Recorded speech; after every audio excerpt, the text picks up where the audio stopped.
बंदी छोड़ सतगुरु रामपाल जी महाराज जी की जय हो। परमात्मा की सभी प्यारी आत्माओं को दास का सत्साय। पुण्यात्माओं, थोड़ा सा हमने यहाँ पे विचार करना पड़ेगा। देखो, इसीलिए तो परमात्मा कहते हैं कि जो अध्यात्म है वो तर्क वितर्क का विषय है। जब तक तर्क वितर्क नहीं होगा तो परमात्मा कहते हैं ना ही तो ज्ञान निखर सकता और 7 जन्म आप भगत भी नहीं बन सकते। और ये जो बातें हैं, वैसे तो परमात्मा ने तकरीबन 35 मिनट का वीडियो आज से 2 महीने पहले ही दास से बनवा दिया था कि फसलों में कीटनाशक का प्रयोग करना है या नहीं करना है। और जिस भी भगत भाई को अगर थोड़ी बहुत भी अगर शंका है या जानकारी नहीं है तो दास थोड़ा सा और बता देता है। देखिए, आज से पहले भी हल से खेती होती थी और आज भी हल से खेती होती है। और परमात्मा कहते हैं एक हड़ाई 100 कसाई, इतना पाप जीव को लगता है। और गीता जी का अटल विधान है, गलती चाहे भगत करे चाहे जगत करे, दोनों के लिए गीता जी का दंड विधान बराबर है। लेकिन परमात्मा की शरण में आने के बाद हमें इतनी राहत मिल जाती है कि उन पाप जो कर्म हैं, जो कर्म करने से हमारे को भी पाप लगते हैं जगत वालों की तरह, वो पाप कर्म हम अपने साफ कर सकते हैं परमात्मा के सत मंत्र से। साबुन दे दिया परमात्मा ने, इतना फर्क अवश्य पड़ गया। जैसे 2 व्यक्ति हैं, दोनों व्यक्ति कपड़े पहनते हैं, दोनों के कपड़े मैले होते हैं, एक के पास साबुन नहीं है, एक के पास साबुन है। तो जगत और भगत की स्थिति आप ऐसी समझिए। तो भगत जी, जो हल होता है खेत में चलता है, जितने जीव मरते हैं वो पाप दोनों को लगता है। अब देखिए, पहले भी खेती हल से होती थी और आज भी खेती हल से होती है। फ़र्क इतना है, पहले बैल वगैरह या ऊँट वगैरह से होती थी, आजकल ट्रैक्टर वगैरह आ गए। है तो बात वही, खेती पहले भी हल से होती थी, खेती आज भी हल से होती है। लेकिन क्या भगत जी पहले कीटनाशक का प्रयोग होता था? पहले कीटनाशक का प्रयोग नहीं होता था। कीटनाशक का प्रयोग अब होने लगा है। क्यों होने लगा है? और यहाँ पे भगत जी, चाहे पर्यावरण हो, चाहे शरीर हो, चाहे कैसी भी परिस्थिति हो, अगर वो चेंज होती है, अगर वो संकट के संकेत देती है, तो इसमें गलती जीव की होती है। इसमें गलती किसी जानवर की नहीं होती, जीवाणुओं की नहीं होती। गलती इसमें परमात्मा की नहीं होती, प्रकृति की नहीं होती। प्रकृति को बिगाड़ने वालों की गलती होती है। बिगाड़ता कौन है? इंसान बिगाड़ता है। और इंसान कब बिगाड़ता है? जब उसके पाप कर्म उदय होने लगते हैं। क्योंकि जब तक उसके पुण्य होते हैं तब तक परमात्मा उसको खूब देता है। सतयुग में गुरु जी कहते हैं कि एक हल भी चलाने की आवश्यकता नहीं थी। ऐसे ही जैसे सामक पैदा हो जाती है, जैसे आजकल धतूरा भांग पैदा हो जाती है, जो खरपतवार पैदा हो जाती है, ऐसे पहले गेहूं, जो मक्का, ज्वार, बाजरा ऐसे ही उत्पन्न हुआ करते थे। जिसको जितनी जरूरत होती थी अपना काट ले जाता था। उसके बाद धीरे धीरे धीरे जीव के पुण्य कर्म समाप्त होते गए, जीव के पाप कर्म बढ़ने लगे। तो उन पुण्य कर्मों के कारण जो परमात्मा की तरफ से जो उसको सुविधा मिल रही थी, वो सुविधा मिलना बंद हो गई। फिर जीव को मेहनत करनी पड़ी, धीरे धीरे अपनी मेहनत करनी पड़ी। और जब जीव मेहनत करता है तो 100 प्रकार का दिमाग लगाता है। और काल प्रेरित हैं यहाँ पे सभी। तो ये जितने भी कीटनाशक हैं, जितने भी दवाइयाँ हैं, ये सब कुछ हमारे पाप कर्मों का ये परिणाम है। अब हम अपने पेट के लिए, अपना पेट भरने के लिए, अपने जीवनोपार्जन के लिए हम उन जीवों की हत्या कर रहे हैं। क्यों भाई? जब परमेश्वर ने कहा कि भाई भगवान नहीं बदला, ना वो भक्ति बदली, हम बदल गए। अगर हम अपने आप को सुधार लें, हम अगर वो विश्वास पैदा कर लें, तो भगत जी परमात्मा वाले ही काम किया करता है। और परमात्मा वर्तमान में धरती पे है। तो जब हम सही तरीके से भक्ति करेंगे, हम मर्यादा में रहेंगे, तो भगत जी हम कीटनाशक की जरूरत कहाँ है? गुरु जी ने क्या कहा कि कलयुग में सतयुग आएगा।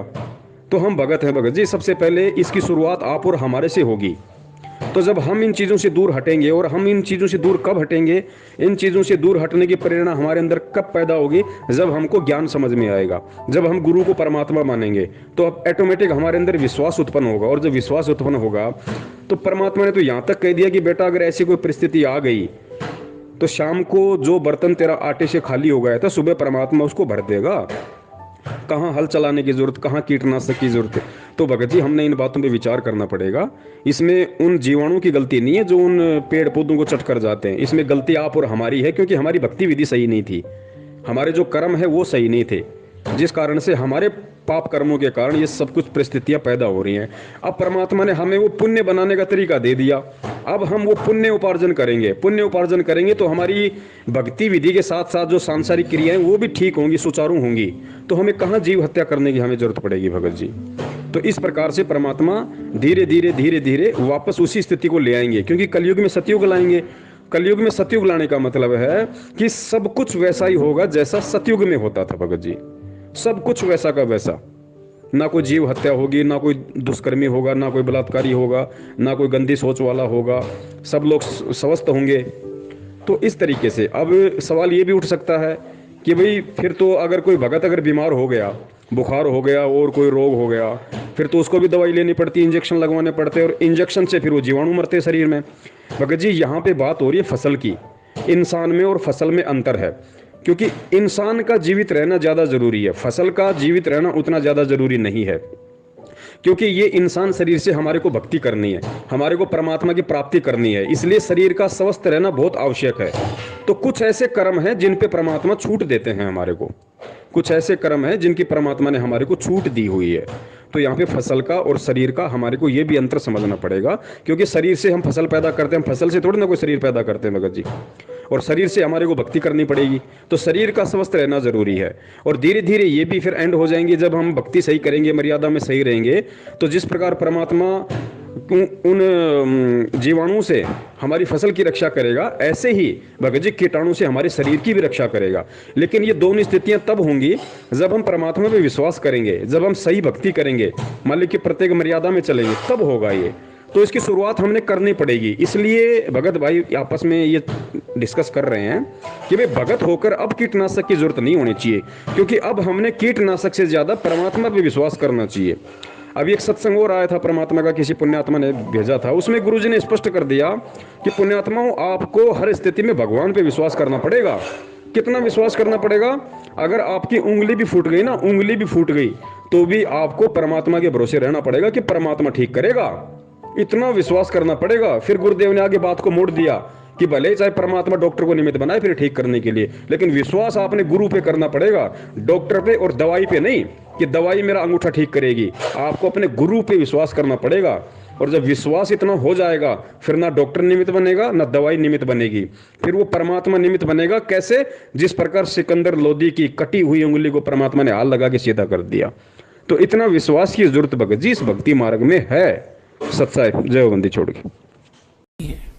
और पुण्यात्माओं, जब तक हम संसार से कुछ आशा रखते हैं कि ये मुझे ये लाभ दे देगा, वो मुझे ये सुख देगा, तब तक परमात्मा साथ नहीं देगा।